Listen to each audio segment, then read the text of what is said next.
আর একটা বিষয় হচ্ছে, আপনি জানেন যে চায়নাতে আমাদের মাননীয় চিফ অ্যাডভাইজার যাচ্ছেন, এটা একটা হিস্টোরিক সফর হবে, আমরা এটা নিয়ে আপনাদেরকে বলেছি। একটা বিষয় হচ্ছে যে চায়না আমাদের এখান থেকে 3টা এগ্রিকালচার পণ্য খুব বড় আকারে ইম্পোর্ট করতে চায়, চাইনিজ অ্যাম্বাসাডার আমাদেরকে জানিয়েছেন। তার মধ্যে আম, কাঁঠাল এবং গোয়াভা, এবং এটা খুবই প্রফেসর ইউনুস এটা এর আগেও তাদেরকে উত্থাপন করেছিলেন। ওয়াংয়ের সাথে ওনার যখন ইউএন জেনারেল অ্যাসেম্বলিতে কথা হয়েছিল এই বিষয়টা উত্থাপন করেছিলেন। পরবর্তীতে চাইনিজ অ্যাম্বাসাডারের সাথেও এই বিষয়টা আলাপ হয়েছিল, উনি বলেছিলেন। এবং চাইনিজ অ্যাম্বাসাডার বলেছেন যে মানে একটু করেই করেছেন, একটু যোগ করেই, যে আমরা এত আম নিব তোমাদের এখান থেকে, তোমাদের এখানে শর্টেজ হয়ে যাবে।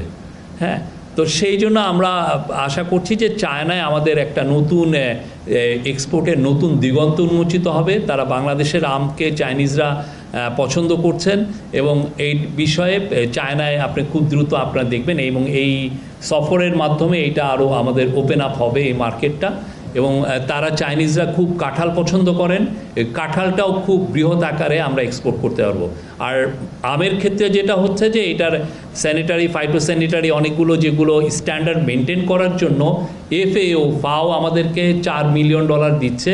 তো সেই অনুযায়ী এগুলো, এই ফ্যাসিলিটিগুলো এক্সপোর্টের জন্য কিছু কিছু তো মিনিমাম কিছু স্ট্যান্ডার্ড মেনটেন করতে হয়, সেই মেনটেন করার জন্য ফাও আমাদেরকে কারিগরি সহায়তা এবং অন্যান্য সহায়তা দিচ্ছে। তো এর ফলে যেটা হবে যে বাংলাদেশের আম বৃহৎ আকারে চায়নায় যাবে, আমরা আশা করছি।